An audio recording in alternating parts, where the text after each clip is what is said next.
বিসমিল্লাহির রহমানির রহিম।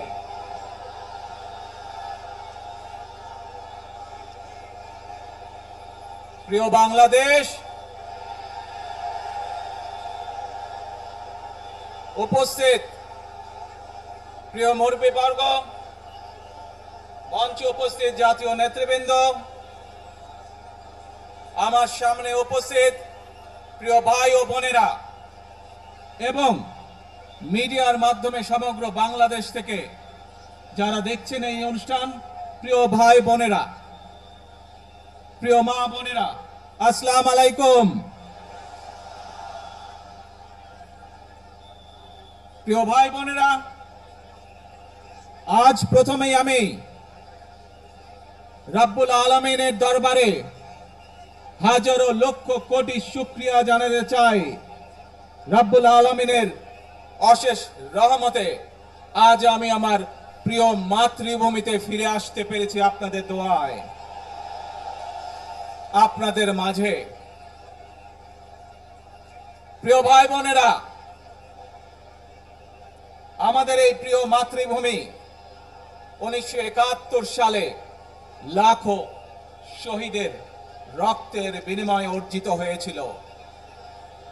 ঠিক একইভাবে 75-এ আবার 7ই নভেম্বর আধিপত্যবাদীদের হাত থেকে রক্ষার জন্য সেদিন সিপাহী জনতার বিপ্লবের মাধ্যমে আধিপত্যবাদের হাত থেকে দেশকে রক্ষা করা হয়েছিল। একইভাবে পরবর্তীতে 90-এ স্বৈরাচারের বিরুদ্ধে এদেশের জনগণ, এদেশের খেটে খাওয়া মানুষ তাদের গণতান্ত্রিক অধিকারকে ছিনিয়ে এনেছিল। কিন্তু তারপরেও ষড়যন্ত্রকারীদের ষড়যন্ত্র থেমে থাকেনি। আমরা তারপর দেখেছি 2024 সালে, 71 সালে এই দেশের মানুষ যেমন স্বাধীনতা অর্জন করেছিল, 2024 সালে এদেশের ছাত্র জনতা সহ সর্বস্তরের মানুষ, কৃষক, শ্রমিক, গৃহবধূ, নারী, পুরুষ, মাদ্রাসার ছাত্র সহ দল মত নির্বিশেষে, শ্রেণী পেশা নির্বিশেষে সকল মানুষ সেদিন 2024 সালের 5ই আগস্ট এই দেশের স্বাধীনতা এবং সার্বভৌমত্বকে রক্ষা করেছিল। প্রিয় ভাই বোনেরা, আজ বাংলাদেশের মানুষ কথা বলার অধিকার ফিরে পেতে চায়, তারা তাদের গণতান্ত্রিক অধিকার ফিরে পেতে চায়। বাংলাদেশের মানুষ চায় তারা তাদের যোগ্যতা অনুযায়ী ন্যায্য অধিকার পাবে। প্রিয় ভাই বোনেরা, আজ আমাদের সময় এসেছে সকলে মিলে দেশ গড়ার। এই দেশে যেমন পাহাড়ের মানুষ আছে, এই দেশে একইভাবে সমতলের মানুষ আছে। এই দেশে মুসলমান, বৌদ্ধ, খ্রিস্টান, হিন্দু সহ বিভিন্ন ধর্মের মানুষ বসবাস করে। আমরা চাই সকলে মিলে এমন একটি বাংলাদেশ গড়ে তুলব আমরা, যেই বাংলাদেশের স্বপ্ন একজন মা দেখেন, অর্থাৎ একটি নিরাপদ বাংলাদেশ আমরা গড়ে তুলতে চাই। যে বাংলাদেশে একজন নারী, একজন পুরুষ, একজন শিশু যেই হোক না কেন, নিরাপদে ঘর থেকে বের হলে নিরাপদে ইনশাআল্লাহ ঘরে আবার ফিরে আসতে পারে। প্রিয় ভাই বোনেরা, এই দেশের জনসংখ্যার অর্ধেক নারী, 4 কোটিরও বেশি তরুণ প্রজন্মের সদস্য, 5 কোটির মতন শিশু, 40 লক্ষের মতন প্রতিবন্ধী মানুষ রয়েছেন,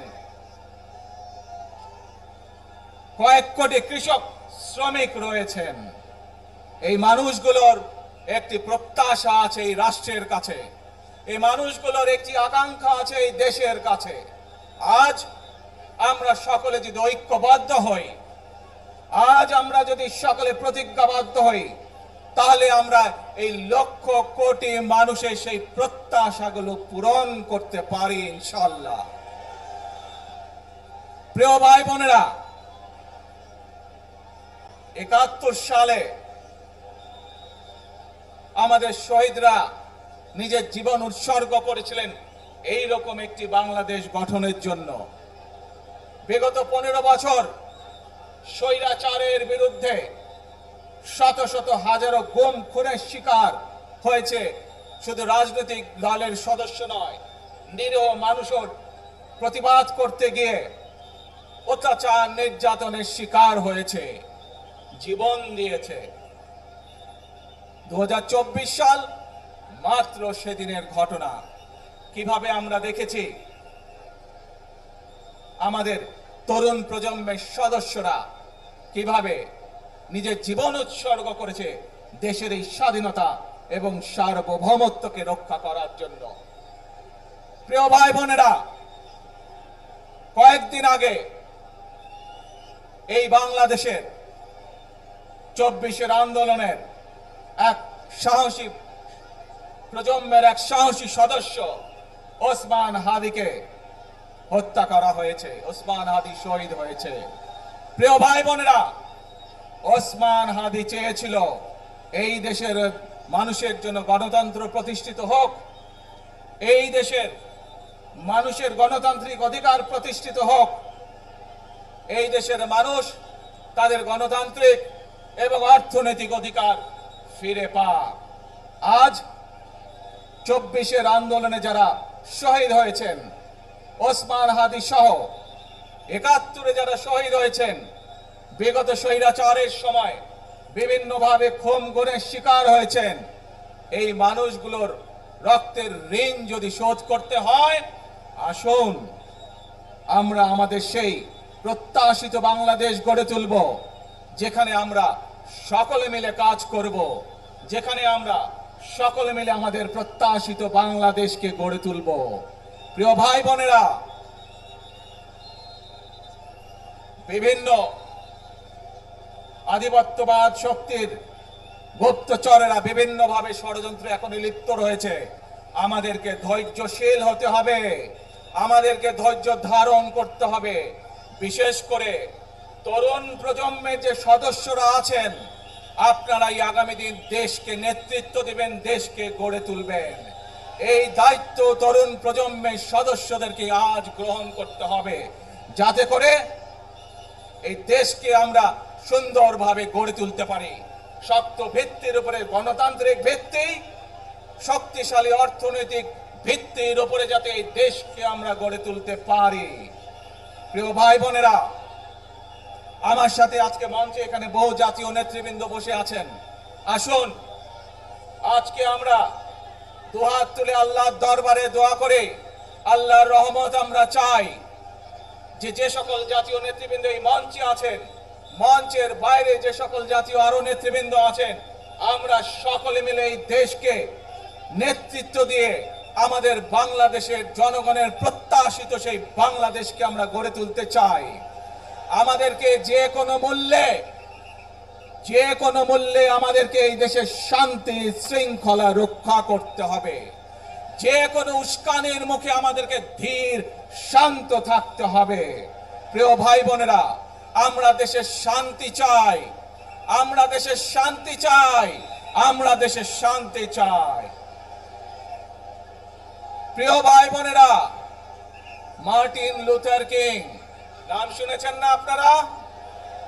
নাম শুনেছেন তো আপনারা? মার্টিন লুথার কিং, তার একটি বিখ্যাত ডায়লগ আছে, আই হ্যাভ এ ড্রিম। আজ এই বাংলাদেশের মাটিতে দাঁড়িয়ে আপনাদের সকলের সামনে আমি বলতে চাই, বাংলাদেশ জাতীয়তাবাদী দলের একজন সদস্য হিসাবে আপনাদের সামনে আমি বলতে চাই, I have a plan for the people of my country, for my country. আজ এই পরিকল্পনা দেশের মানুষের স্বার্থে, দেশের উন্নয়নের জন্য, দেশের মানুষের ভাগ্যের পরিবর্তনের জন্য যদি সেই প্ল্যান, সেই কার্যক্রম, সেই পরিকল্পনাকে বাস্তবায়ন করতে হয়, প্রিয় ভাই বোনেরা, এই জনসমুদ্রে যত মানুষ উপস্থিত আছেন, এই সারা বাংলাদেশে গণতন্ত্রের শক্তি যত মানুষ উপস্থিত আছেন, প্রত্যেকটি মানুষের সহযোগিতা আমার লাগবে। প্রত্যেকটি মানুষের সহযোগিতা আমাদের লাগবে। আপনারা যদি আমাদের পাশে থাকেন, আপনারা যদি আমাদেরকে সহযোগিতা করেন, ইনশাআল্লাহ আমরা আই হ্যাভ এ প্ল্যান বাস্তবায়ন করতে সক্ষম হব। আসুন আমরা আল্লাহ রাব্বুল আলামিনের দরবারে হাত তুলে প্রার্থনা করি, আমরা যেন, হে রাব্বুল আলামিন, হে একমাত্র মালিক, হে একমাত্র পরওয়ারদিগার, হে একমাত্র রহমত দানকারী, হে একমাত্র সাহায্যকারী,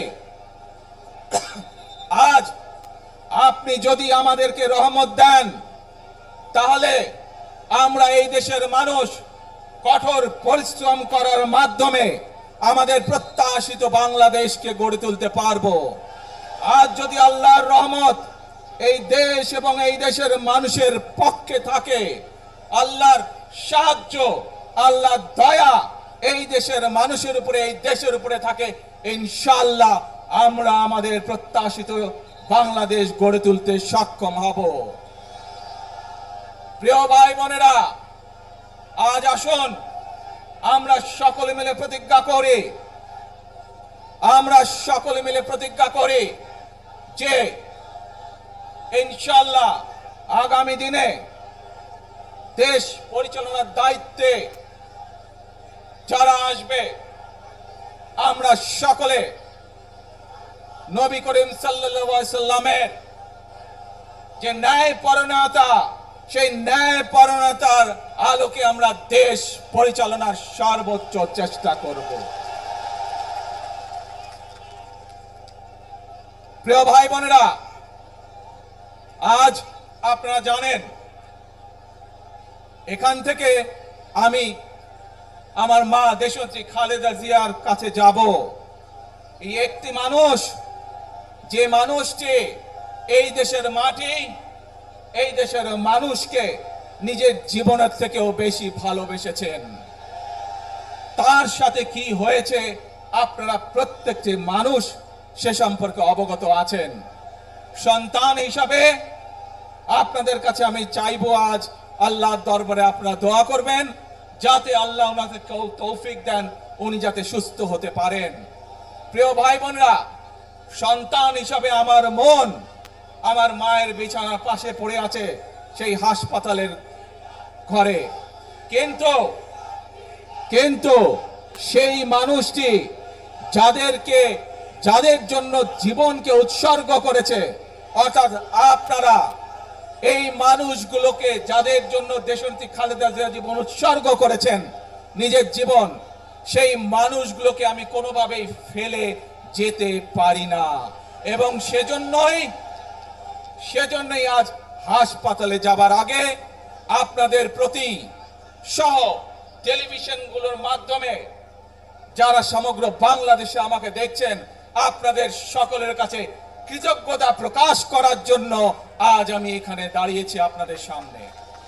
প্রিয় ভাই বোনেরা, আসুন আমাদেরকে আজকে নিশ্চিত করতে হবে, আমরা যে ধর্মের মানুষ হই, আমরা যে শ্রেণীর মানুষ হই, আমরা যে দলেরই রাজনৈতিক দলের সদস্য হই অথবা একজন নির্দলীয় ব্যক্তি হই, আমাদেরকে নিশ্চিত করতে হবে যে কোনো মূল্যে আমরা আমাদের এই দেশের শান্তি শৃঙ্খলাকে ধরে রাখতে হবে।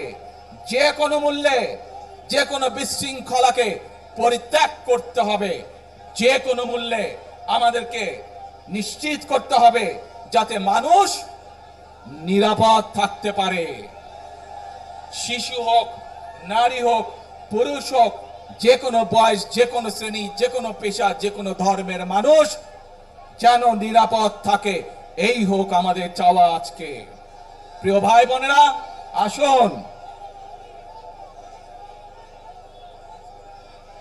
প্রিয় ভাই বোনেরা, সবাই মিলে আজ আমরা প্রতিজ্ঞাবদ্ধ হই, সবাই মিলে করব কাজ। কে জোরে আরো, সবাই মিলে করব কাজ, গর্ব মোদের বাংলাদেশ।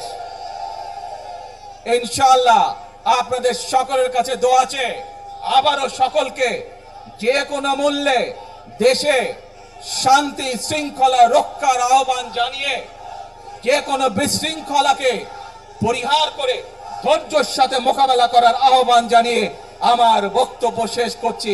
আবারও আপনাদের কাছে কৃতজ্ঞতা প্রকাশ করছি আজকে আমাকে এইভাবে বরণ করে নেওয়ার জন্য। আল্লাহ হাফেজ। বাংলাদেশ জিন্দাবাদ, বাংলাদেশ জাতীয়তাবাদী দল জিন্দাবাদ। আসসালামু আলাইকুম।